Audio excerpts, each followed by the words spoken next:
I want you to be here for at least the start of one talking point. Would you prefer to talk about the music streaming Guess evolution? which one I'm gonna pick, Javin. I know the two of them. You already know. You sometimes surprise me, and you come out of left field, dude. Throwing them dingers. Not on this one. Yeah, you're right. I know nothing. Me know nothing, nothing know I. Money me now. No. Okay, what are my options? Music streaming evolution or Iran. I'm gonna take what is music streaming for 200. For 200? 200. Show me your butthole.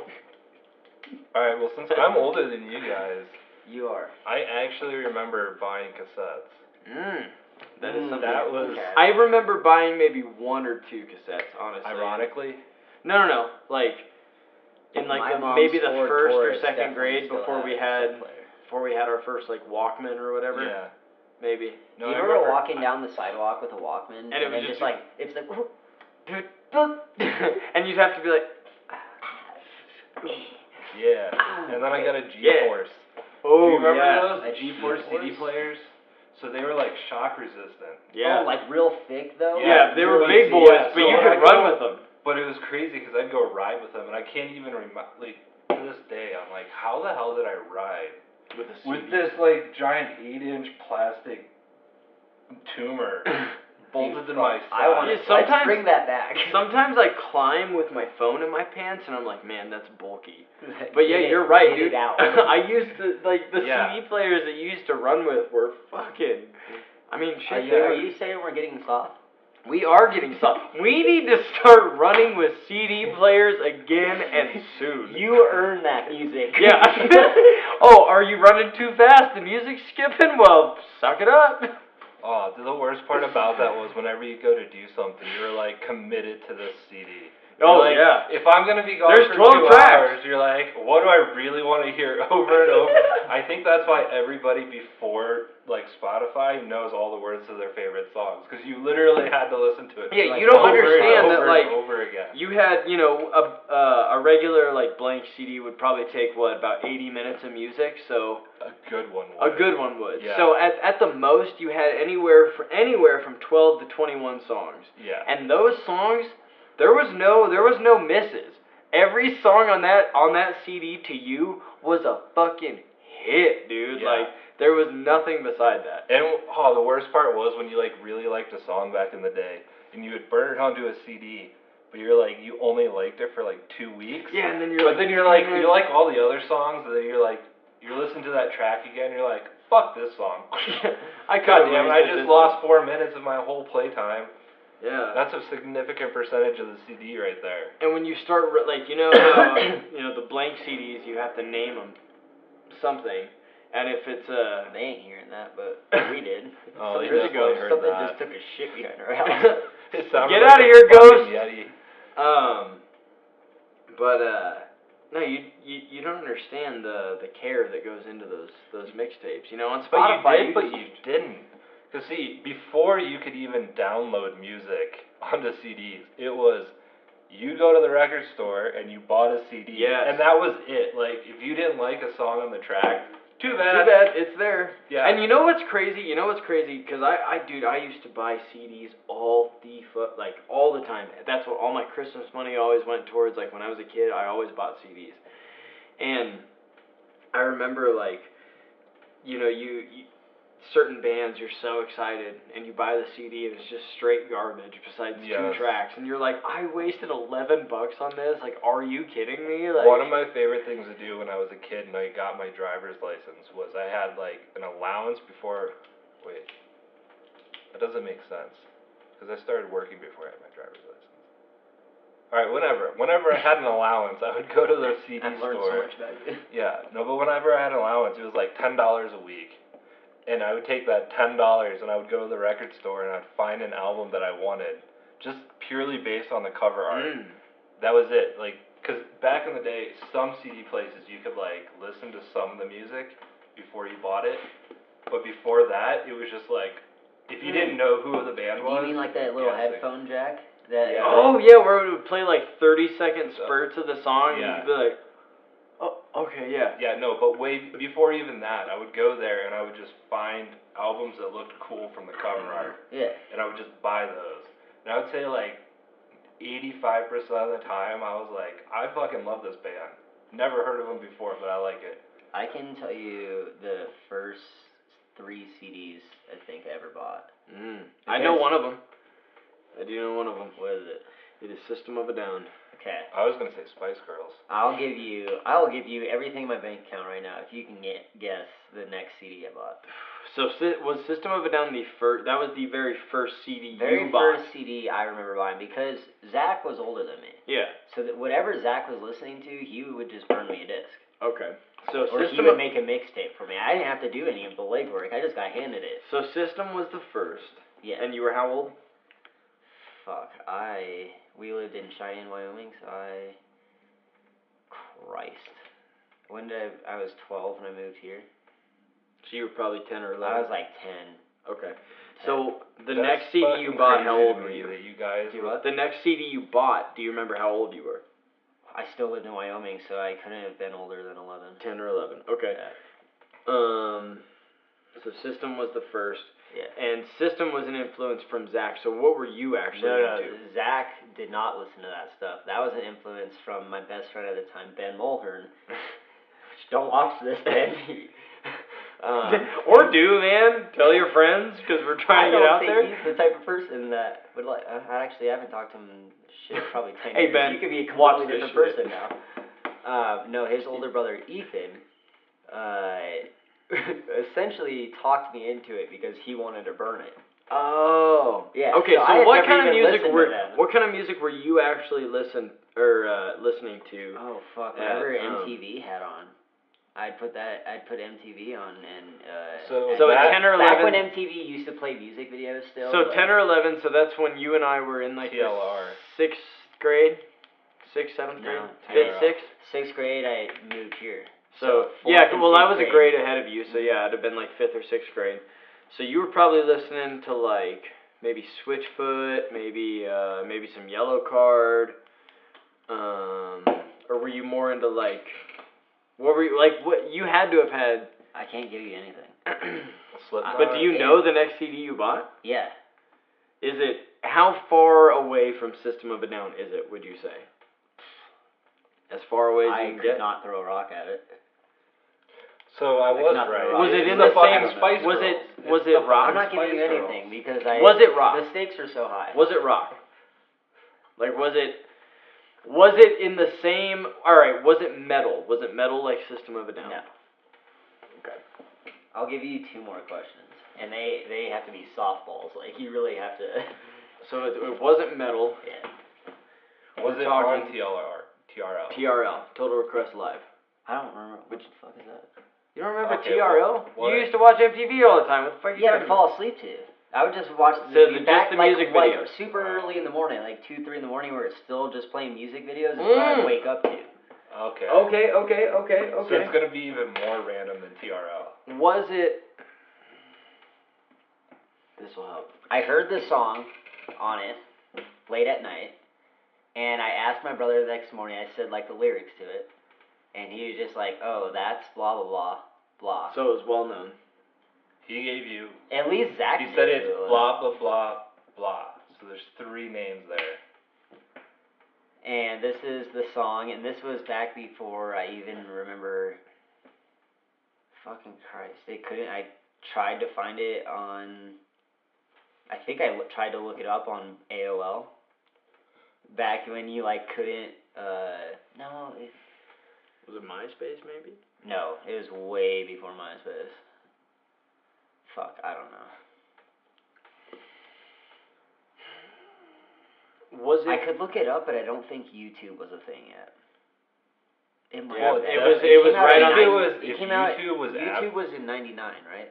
YouTube was after MySpace by a long shot. Yeah, YouTube didn't come. Well, No. no, YouTube was when I was in middle school. So it was the same time as MySpace. Where the fuck did I get '99? Dude, MySpace was Something. still. What I'm saying is AOL. MySpace maybe. started when I was in high school. Yeah, so when we would have been We were in middle in school. early middle school. You yeah. guys would have been like, no, you wouldn't have been in middle school. How Yeah, old are I you? had I'm I had 33. one. 33, I had I'm one when I was in 27. 6th That's grade. a 6-year difference. Or I'm 26. That's a 7-year difference. So if you were Because I was like a sophomore. I was in like MySpace 6th grade was a thing. when I got on MySpace. yeah, So that was 2005. MySpace got big 2006, when I was in like 2005. 6th. Well, grade, besides, I think. the point is, YouTube was definitely years after Sorry, MySpace. back to yeah. this. I Was swear, I the thought song YouTube all was right? So older. the album that you Can bought, you just guess? So was that there I a can tell hit? you? Was there a huge hit single on it? I think so because Okay, I still remember this song. Was it All American I'm still- Rejects? It was not. I'm still going with Spice Girls. It wasn't Spice Girls. It was. 5 hours later. This Was it portion Franz is- Ferdinand? What year did I say this was? Like 2000. Fuck Franz Ferdinand. Yeah, but that was a huge song when we were in middle Yeah, school. and I fucking hated it. Oh my god. That whole like 2-year period of rock, I hated. I actually like it a lot. I fucking hated every bit of it. Like Modest Mouse and them. No, bro. Even Modest Mouse's hits, I still love. I don't know what it is about Modest Mouse. I'm just saying, like that to me, that generation. Of I get what you're music, saying, though. when It I was heard very. It was like, very. This is horrible. It was very unique for sure. It like came. It was too experimental for me. I think a lot of it was very experimental and grungy. What is it? Play me a song off of it. I've wasted all my guesses. Hold on. I gotta get past the fucking ad. I was gonna say this sounds really modern. No way. Oh shit. No way. The very first time I got stupid high was to this music video, and I remember just sitting on my friend's like couch in her living room, and her mom was the head of oncology at this hospital, so she's like, Whoa. stupid smart, pretty rich, and she walks in, and I just like,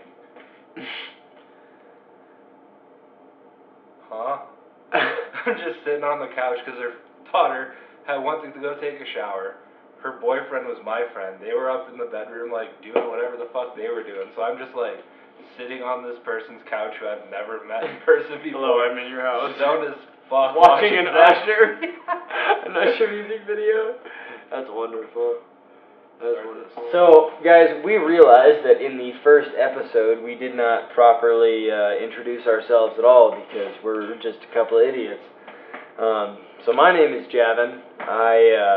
I started the Second String Debate Team. I write the blogs, and then I am partnered with my dear friend and potential lover. And well, we already know that's Well, not happening. I mean, not potential. It's not potential. It's happening. Yeah. But no, he has really helped me do everything. Well, he's basically made the whole podcast. We're just here to talk about stuff. stuff. And things. So yeah, and this is Alex. So I'm Alex. Like Javin said, I kind of set up this whole the production part of the actual podcast. Lights. You know, So I get some help from other people, but yeah, no, me and actually, let's go back and bring up how this even kind of got started for a second. Yeah. So we were actually doing a video project, which hopefully will be done soon, and we'll share the links in BTS video with you guys of our other buddy. I should just say his name. And Yeah. Let's give him an introduction. CJ. Who you guys, if you watched the first episode, CJ was the attractive man sitting where I am now in the white beanie. That is CJ, dear friend of ours. Let's get into why he's not here, and then I'll tell you how this began. So, CJ has left the country in search of legal and edible marijuana in an attempt to escape the stringent laws of his homeland. But no, he's actually on vacation right now with his wife.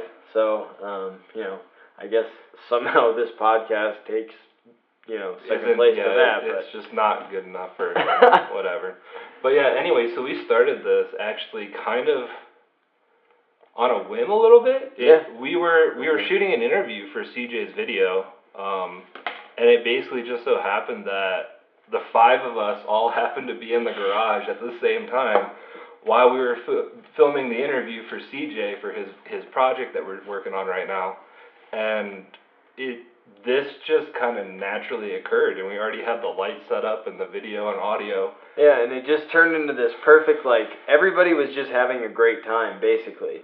And I think it was it was Alex that finally just said it. He was like, "Yo, we should do a podcast," and we all kind of like laughed, like, "Yeah, we should." And he goes, "No, I'm serious." And I was thinking about it, and I was like, "No, like this is like the perfect group of people. Yeah. Different dynamics, different perspectives, everything to have just like sit around a table and talk." And unfortunately, you guys still have not met everybody. In the earlier clip of this, you met Jace, and unfortunately, he had to reschedule because he realized he was late for a butthole bleaching appointment. But, you know, life goes on. That's true. And then unfortunately, you guys have yet to meet, although I'll be honest, we shot some earlier clips that you guys will never see. Maybe see. Some of them. More than likely you will never see because they're on my hard drive and I have access to them. Oh, they're so wonderful. But we have another wonderful friend of ours named Seth. And Seth is not with us here because he has also left the country. He did recently send me a photo though. This is actually a photo that we got from him. This is Seth. It was sent on film. We think it got distorted as it was emailed on the way here. Yeah, we're not quite sure, but this is the scale. He has a giant video camera. He's in Africa somewhere. Look at him in the wildlife. It's really beautiful. It's really I wish the picture did justice to Seth, but it really doesn't. No, Seth, next time don't send us, analog stuff. Yeah, come on. Just send us. You pull out your phone. You have expensive equipment. Take a picture. Send it. Quit pretending like you're really as deep in there as you are. Come on, man. Yeah, but you'll meet Seth coming up in a couple episodes. Hopefully, he's a great dude. Yeah. Super humble. If but you guys one of the don't, funniest guys I've also ever met to date. Yeah, if you guys don't totally lose interest after this episode of just listening to me and Alex ramble on, then I can guarantee you there are some really good ones coming because we know some interesting people. That's true. And we put them all in the room together, and it's a bit... it's entertaining. I mean, we have... To us. To put it into perspective, we actually have an episode where everyone is in the room together, and there's a lot of footage that is... I mean, from my perspective and from Alex's perspective, probably comedy gold, but to the rest of the world, it's a little bit risque. Yeah. But I think that once we all get in the room together again and we kind of figure out how to actually well, I think we're doing that because each person has had their episode where we found our rhythm basically. Yeah. Like, let's be honest. We've gone through a lot of tangents, and I think that's really important that we let everybody have everybody basically had an episode where they kind of just, did a little too much. Yeah, left field for sure. And I think that that's important. I think now we're starting to realize, A, when someone is going on a tangent, and B, if it's a good one, or if it's one that do we need to recorrect this? And the other thing is, too, the very first episode, we did a thing that we actually do this every episode. You guys don't always see it. Excuse me. We burp every episode, I'm sorry.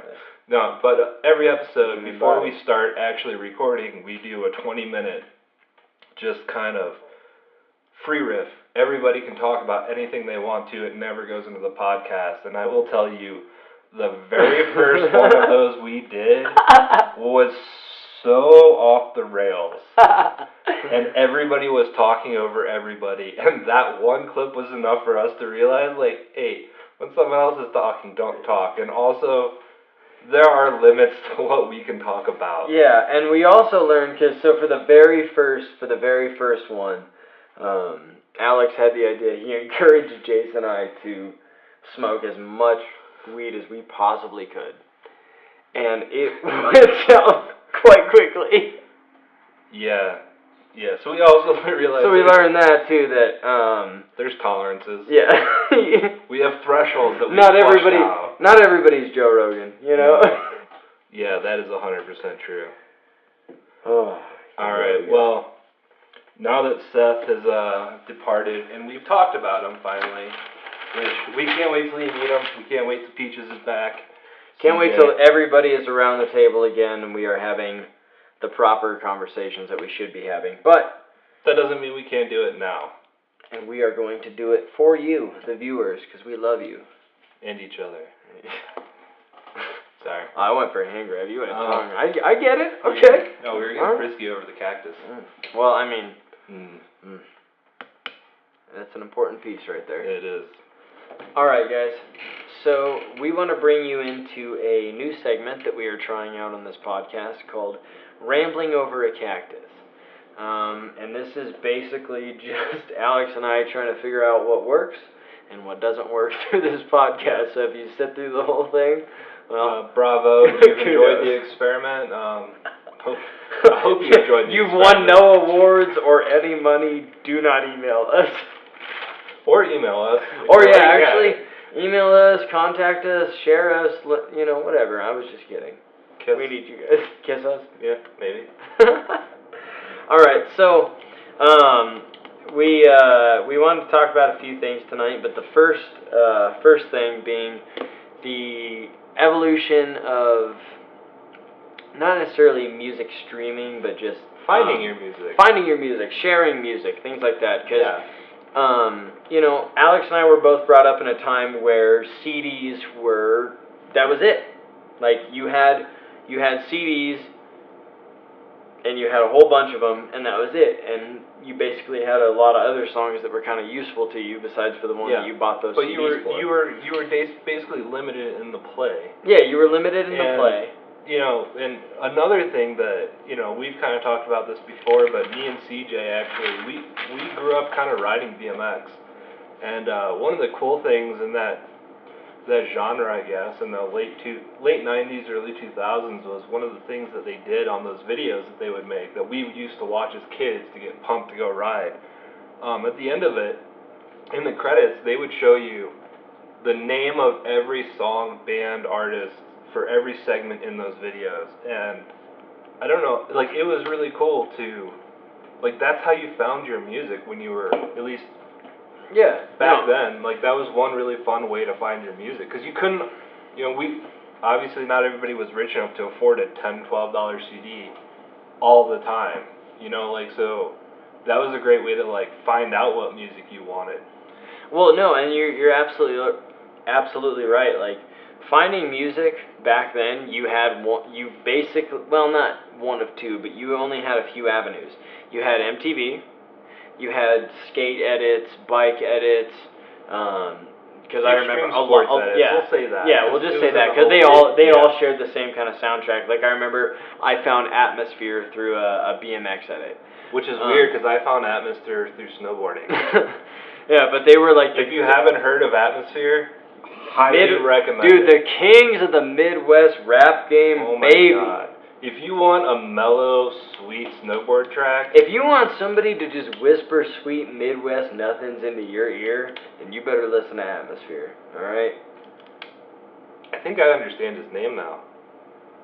Well, it's two guys, it's Slug and Ant. I used to think, like, probably because I'm a scientifically minded nerd, I was thinking, like, literally the atmosphere, and not like, the atmosphere. Oh, shit, I never even thought of that either. Right? High fives over a cactus. Rambling over a cactus will bring you insight into your life. This is our woosah, baby. I highly recommend you buy a cactus and ramble over it, but do it with somebody else too. Yeah, don't just talk to a cactus, because you should probably see a therapist. This is not one. Real quick, you want to close that? You guys don't need to know what's going on in our alleyway. It's not that cool. Hey, hush! Don't tell all my secrets. No. One thing I was just thinking of though is the one good thing that did come of the generation, I suppose, that we had, where we were forced to buy albums even before, like, Napster and LimeWire and all that, is it did give you a certain appreciation for an album. True, because you could hear it. One, you heard it in full length. And sometimes the albums were trash. Yeah. But sometimes you found those, like, those ones. I'm looking at you. But dude, like, I remember the first record I ever bought was with my own money, was Blink-182 self-titled. I was like 11 years old, and I only bought it because it was Blink-182, and they were sold out. It was illegal to hang out with you when I bought that album. And I only bought it because Enema of the State was sold out. They didn't have any copies for whatever reason. So I bought that one. Never heard it before. and I brought it home and I listened to the whole thing front to back just because it was a Blink album. A lot of that stuff, like, you gotta think, I'm 11 years old. Yeah. A lot of the subject matter covered on that album is, like, doesn't relate to an 11-year-old that's, like, never been in love, never had his heart broken, like, none of that. True, but I think some But of it that... gave me an appreciation because I realized that, like, and still to this day I feel this way, every track on that album is incredible. And it was just, that album gave me the perspective of, oh, I need to give every song a chance. Right. You know, and I need to see, like, there's a vision behind this. And I didn't understand that when I'm 11. I'm not a prodigy, but, like, I'm saying that, like, now I understand that, like, albums are created as musical good novels. albums. Good albums are almost created as musical novels. Yeah, they're supposed to be you enjoyed. Through a ride, and you do need to listen to. And I think Blink-182 is probably still doing this because I've listened to their album in sync, and when you listen to them that way, you're just like, you don't. They're my favorite band. I have their logo tattooed on my lip. But there were some songs from some of their albums that I listened to out of sync, and I was like, this sucks. But then when I listened to it in sync with the album, they actually started to become some of my favorite songs. Yeah, and I think, you know, and I think that bands used to actually put more effort into an album. Well, not necessarily. The novelty. Yeah. Not novelty in, like, the novelty of something, but, like, the storytelling. Yeah. But then, I mean, you know, streaming services came along and, well, they weren't even streaming services at first. You had Napster. Napster was the first big one. Yeah, where you could just download whatever you wanted. As long as someone else had burned that CD and put it in their folder, you could download it. And it was Metallica and, like, some other big bands came out and they were like, Blink-182 was against it. There was a huge lawsuit. If you guys don't remember this, like, a lot of people probably don't, man. Like, Napster got sued out the fucking that's why they're not around anymore. It was free music, and they argued their way. Like, I don't know. It was copyright infringement is what it basically came down to. Yeah. But the point was, there was a period of time where you could Google any band song you wanted, and you could download it and put it on a which CD. is hilarious to me too, because now with streaming, it was the like same principle. It is, but it's all right here. But you gotta remember, like, when you were downloading it, it was like, oh, I want to download this one obscure song that not too many people may have on their computer, and so you could only download it if those other people were online at that time. And so you may have this one song that's not a very long song, but because it's so obscure, like, there's maybe 2 people in the world that have it. So you're like, I really want this song, but I have to wait 2 weeks for those people to be online long enough for me to download it from them. It was like, you couldn't just, like, Google it, and then, like, we didn't have internet speeds like we do now. You remember? Like, still to download a song back then was, like, 15 minutes. Yeah. Well, and do you remember how, like, they used to say that, like, well, even the ads they used to have in front of movies and stuff, like, you wouldn't steal a house, you wouldn't steal a car, you know, like, you wouldn't steal music, you wouldn't steal movies. You know, like, they made all those, like, they made you think that, like, if you use Napster, like, somebody was gonna come to your house and be like, I'm sorry, did you just steal a fucking song from the Backstreet Boys? Well, the funny thing you're going to prison now. They actually did that a couple of times. Like, they were, like, random. Yeah, and they were random knocks. Yes, and they were people that had trafficked, like, 18 million songs through their computers and stuff. Like, it was early hackers and things that they busted, and it was to make a point, but, yeah, it put that fear in you of, like, hey, man, like, if we steal this song, like, you know, is it the same thing as ripping the label off the mattress? Like, you know? I even forgot about that because it was so long ago. But if it wasn't for Napster and it wasn't for all those lawsuits, man, we would have never had Spotify or Apple Music or any of that. Like, that is I mean, burning CDs is what translated into, like you said, like the iPod. Like, but now it's even better because before, even when you, like, okay, you can have access to any song you want relatively free of charge because you still had to pay for the CDs, but they were cheap as fuck. Yeah. Now, did you ever notice this, that the ones you burned always skipped way more than the ones you bought? Mm-hmm. I don't know what that's about. I'm not an engineer, but I just noticed Just that. cheap ass yeah. CDs. But anyways, the point was, now streaming, like even back in the day when you could rip any song you wanted, you were still limited to what physically fit on a Yes. CD. Oh my God, yes, what we were talking about earlier, how like when, and I don't, if there is any miscommunication between like my generation and the generation beneath me, it is that you don't understand how intricate a playlist used to be. Oh, we would Like- spend weeks like fine tuning our playlists. For Like- sure. And Because you had to a CD. understand that you only had however many minutes were on that disc. Yeah. And they all had to be filled with bangers because you were going to be listening to that all day at the skate park or the bike park or wherever you were. If you Like, were that was your lucky enough, soundtrack. if you were lucky enough, you had a small travel Ooh. CD case that fit in your back pocket when we all wore big Oh. baggy jeans. Oh, yeah, or you could put it in your backpack, it Yeah. held like 10, 12 yeah, CDs. it wasn't a lot, but it was a little. But it could get you through a day for sure. For That sure. was a game changer, and that was the original like library. Yeah. That was before you could scroll. That was the. Yeah, And some of you this don't was- even know what the fuck Yeah, I mean. This was scrolling. Yeah, cause that's true. Because when the iPod came out, and I was So telling when I first Yeah. found out about the iPod, like It was a a lot wheel. of things when I was younger came through a bike magazine, and it was a writer for one of the bike magazines. Like, I don't know what an iPod is, but everybody needs to get one because you can play 1,000 songs on one iPod. And the cool thing was, like, you could, like, rip it up and, like, re-put new songs in and change it up and make playlists and stuff. Like, that was the first version of the idea of, like, streaming, where you could make a playlist that you could just play those songs. Yeah. You know what I mean? Dude. And they didn't skip.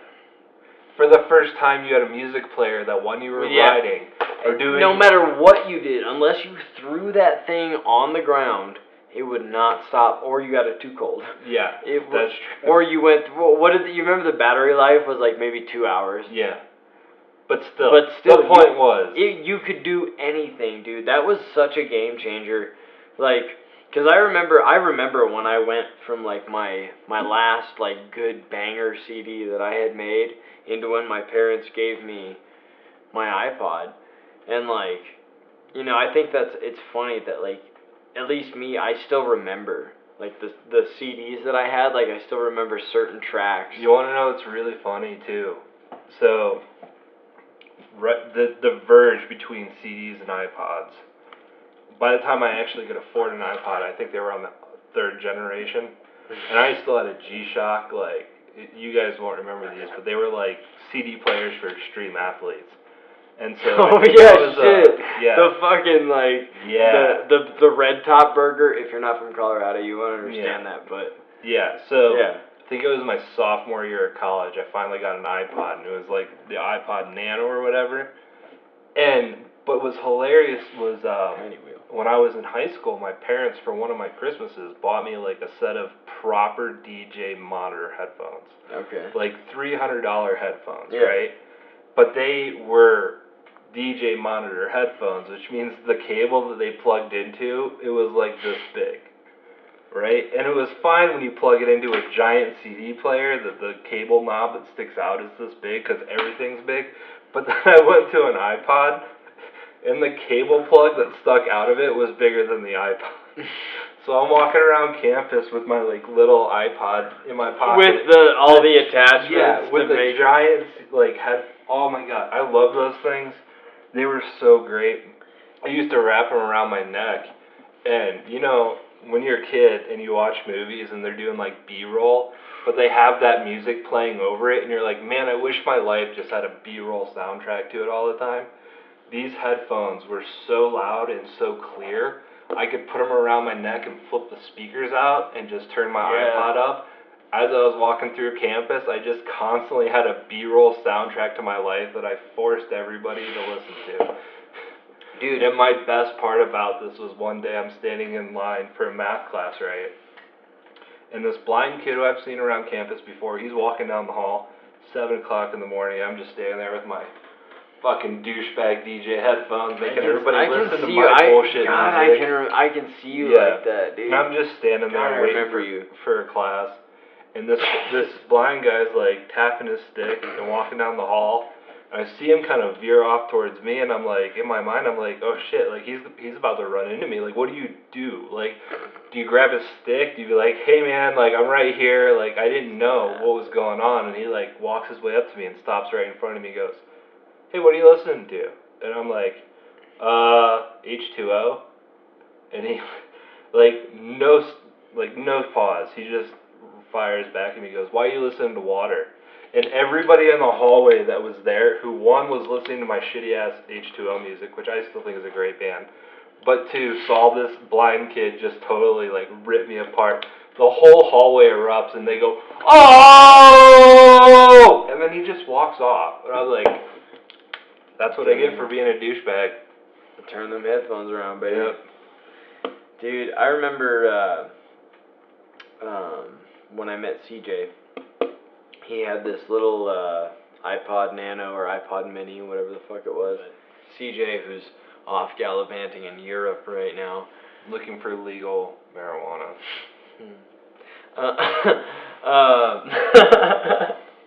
No, he had this iPod that he would let me borrow when I was in high school, and you have to understand, CJ was in college when I was in high school, so it was cool for me to have like A college friend. Yeah, a college friend, and I'm getting the music from him and this and that.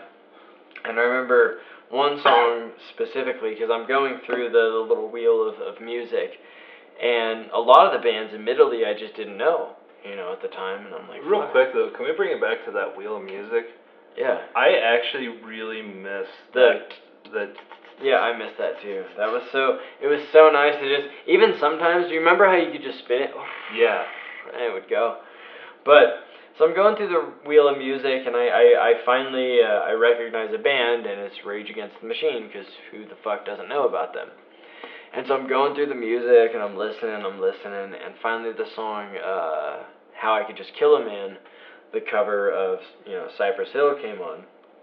And that was the first time I had heard anything other than, like, Bulls on Parade, or, any of the stereotypical songs from them.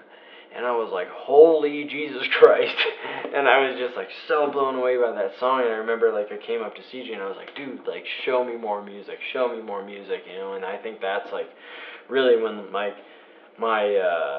exploratory like look into music began. And that's also around the same time that my oldest sister gave me the holy grail of CD books, like I had said earlier, was filled from like all these CDs from her like rebellious years, from like 98 to like 2002, 2003.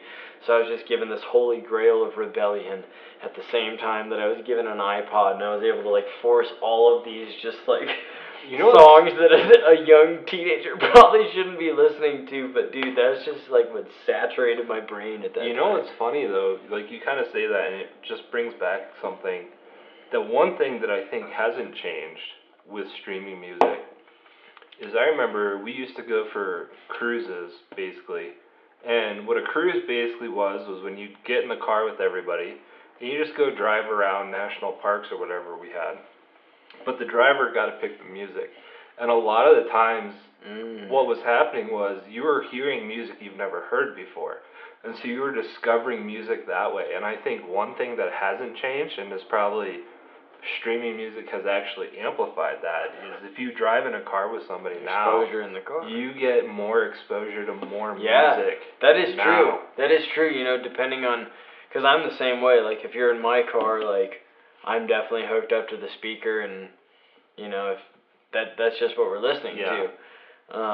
Driver controls the radio. And that is true. Like, I can't tell you how many times everyone that should be around this table, that I've been in their car and been like, who is this? Who is this? And that is true. And that is one thing that streaming music has done to like help artists. Is before it used to be like, who is this? And maybe by the time you got home, you were like, oh shit. Or like even if it was, and then you had to go out and buy them. But now, who is this? And then that's it. Like, you're listening to them, you're following them. Like, you're now a fan of theirs. Like, you're digitally a recorded fan of theirs. Yeah, and it just happens so much quicker. And there were other times too where it'd be like, because you didn't have one giant. I mean, maybe you had one like main plethora of your video or audio library, but you had like these multiple like little take with yous. And so it'd be like you're on a trip and you want to share something, but you're like, oh shit, it's in my other CD thing. Yeah. And like, well, you don't get to hear it now, But now you can. Yeah, it just, I don't know. All the streaming and sharing, I feel like it's not nearly as detrimental as people thought it would be to the music industry. If anything in a way it actually produced or it made artists become better performers again, because they understand that that's where the bread is now. Like if you're a wonderful performer, I will pay buku bucks to see you. Like it forced artists to be, wonderful performers live, because that's where they make their bread and butter. And that's the truth of the matter. Like if you really are a wonderful performer, I will pay any amount of money to see you. We have. Like I saw, this last year alone, I saw 3 like just incredible acts that I would absolutely see again. With Alex, I saw Blink-182 for the first time, which if you're a fan and you have not seen them, even though Tom is gone, you still need to go see it because it is fucking incredible. And what's crazy is since I've gone to their concerts, so that would be Enema of the State and onwards, every show has been like that. They're just crazy, awesome shows. Absolutely amazing. Would definitely put them in the category of people I'd pay to see again. I saw Bon Iver this last summer, which was just like, not to be super cliche and ridiculous, but it was just like an artistic like masterpiece. That concert was mind blowing. And then I saw Eric Church, who was on a whole different plane, just like a serious, just a performer, just somebody that was able to command the stage. And I think that is cool that I've seen a resurgence of that in live shows since streaming has gotten bigger. It used to be, it was just a concert. Yeah. Now it is truly, it has to be a performance again. It has to be something that's captivating and worth your money. Now that you say that, obviously, my very first live show I went to that was of any significance was Blink-182. And I've been to every one of their shows if they've been in town since then. Never missed one. But I remember going to other concerts probably a couple years after I had been exposed to Blink-182, and I walked away from the concert going, well, they played their songs right, but like there was no stage banter, there was no this other. Yeah, there's something. There wasn't this other performance. It's a performance. Yeah. The whole time on stage. And I remember feeling jaded and bringing it up to my friends who were like coming away from those concerts going, that was awesome, man. I'm like, what do you mean that was awesome? Like, they didn't talk between songs. Like, they didn't do anything. They just stood up there and played their instruments, and then that was it. And we all went home. Well, and that's something, so that brought that kind of atmosphere of, like, seeing a lot of bands just, like, play, because nobody gives, like, subjectively, nobody gives a shit about that. One thing that really brought me back into, like, going to concerts was when I lived in North Carolina, I had a couple friends that were just, the dirtiest metalheads, just like the type of metal they showed me at first, I was like, this hurts my soul. I like, think I'm going to jail for listening to this. This is so crazy. And then eventually, like, I started to dig it a little bit, and what really, like, brought me into that world of, like, respecting performance more was the first time my friends Steve and Evan brought me to a concert, and it was a metal show, and it wasn't like an ease you into metal show, you know. They the opening act was Goatwhore, and the headliner was Crowbar, which, by the way, Crowbar is, both those bands dope as fuck. Like, I'm so into the metal scene now. But anyways, that first concert, like, dude, I was just getting fucking tossed in this mosh pit. Just this. You know what's funny about that too is like, so I never really was a fan of metal or hardcore. I'll call it hardcore, post-hardcore. But long story short, the very first concert I ever photographed with like a proper like photo pass was Napalm Death. Dude, Napalm Death, bro. Fuck yeah. The first time I ever photographed a concert, Napalm Death between the barricades Oh shit. and the stage, and I get to shoot them. And then the closing act was Seven Dust. And I was just like, I've never been to a show like this, and it was fucking awesome. The energy that is in those shows, and I promise I have a point bringing this back to the streaming, but the energy that's in those shows is unlike anything else. It's because true. It's the only way, my friend described it to me one time, is it's like 90 to 120 minutes of unrestricted violence, but limited. Because nobody's there to actually, I mean, there are some dickweeds that are there to actually hurt people, but nobody's there to really hurt anyone. Everybody is there to just, like, be aggressive and just, like, have this healthy outlet. I really think it is. And, you know, there's some science behind that, too. Yeah. Which is, like, I don't remember the exact numbers, but it's, like, something over 120 dB, actually, because it's physically moving your body, like you can physically feel that level of dB, releases endorphins in your brain that actually make you feel good. No, I absolutely believe that. I implore you, if you have never been to like a heavy show, like a real metal show in a small venue where people are actually like getting after it, I implore you to do so. Because you will feel different when you leave that place. Whether you get in the pit or not, the music will make you feel different. I especially want you to go if you're scared of that scene. Oh, fuck yes. Go. Because if you're scared of that scene and you go do it, you will walk away with just so much more. Be so much more enlightened. Yeah. Like, straight up, I know that's kind of a cheesy term, but seriously. But anyways, coming back to that, I went to that concert, the energy was just explosive. It was so crazy. And I remember I woke up the next day and I was all beat up from the mosh pit and I felt like shit. But I remembered like the first thing I did is I picked up my phone and I got on Spotify, and Goat Whore, Crowbar were the first two things I searched, and I just branched off from there. And that is a wonderful thing that the streaming service has given, because if we were in the 1980s and my friends took me to that concert, I'd have to like get in my fucking old Pinto or whatever the fuck I'd be driving at the time, go to the record store, look for this. Like, no, it's right here, dude. Like, it's seconds away. But I'll give you the downside, I think, to streaming. And maybe this is only a downside to me. And maybe it's because I've become more passive in my music lately. But the streaming services will make you a playlist for you. So you don't have to, like, quote unquote, look for your music. But what I found, especially in like my discovery quote unquote playlists, is they look at the music I'm already listening to, what's already on my playlist, and basically they just give me bands from that same top like genre. And I'm like, well, there's a reason those bands aren't on my playlists, because I don't like those bands. No, I feel those songs.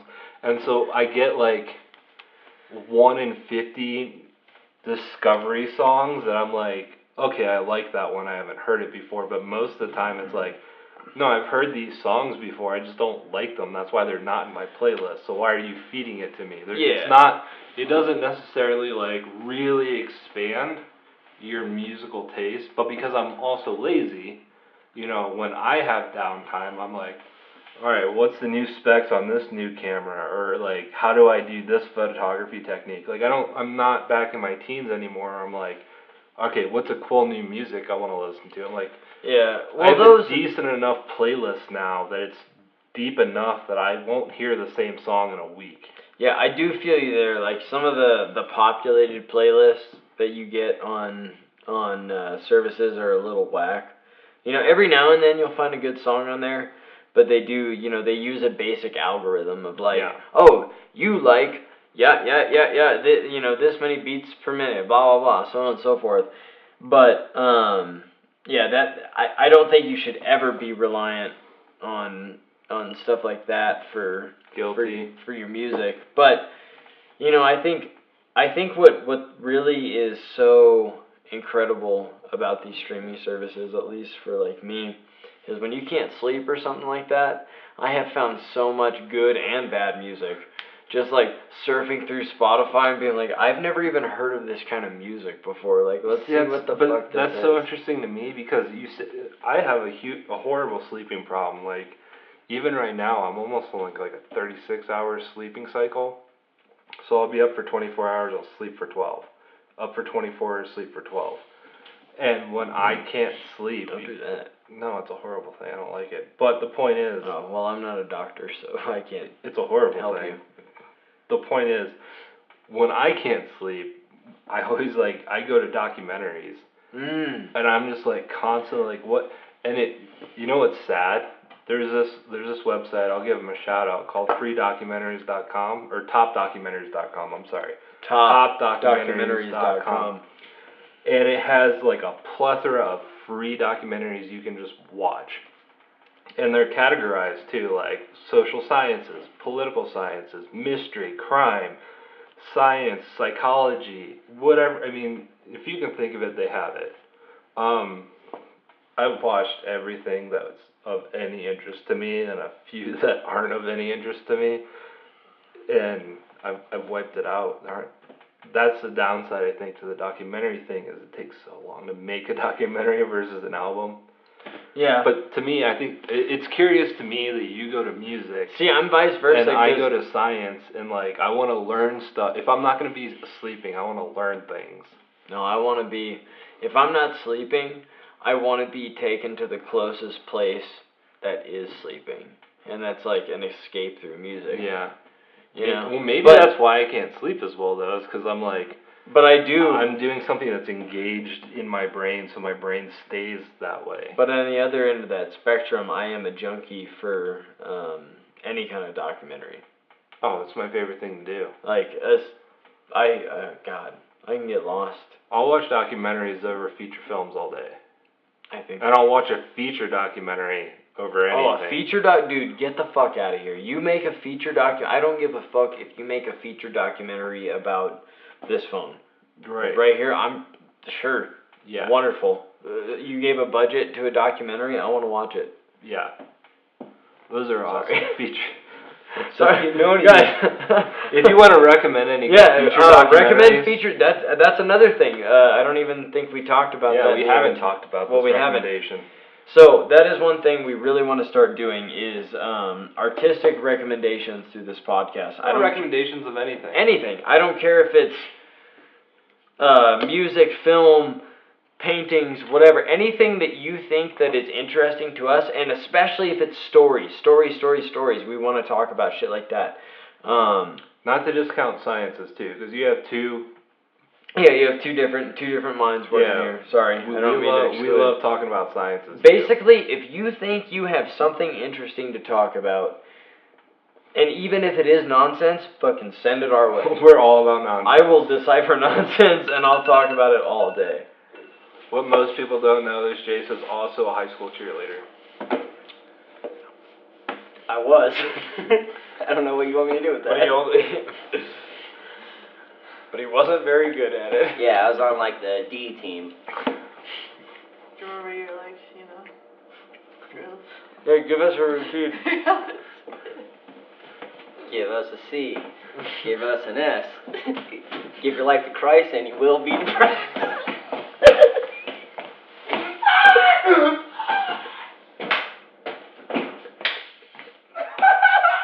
Give me a C.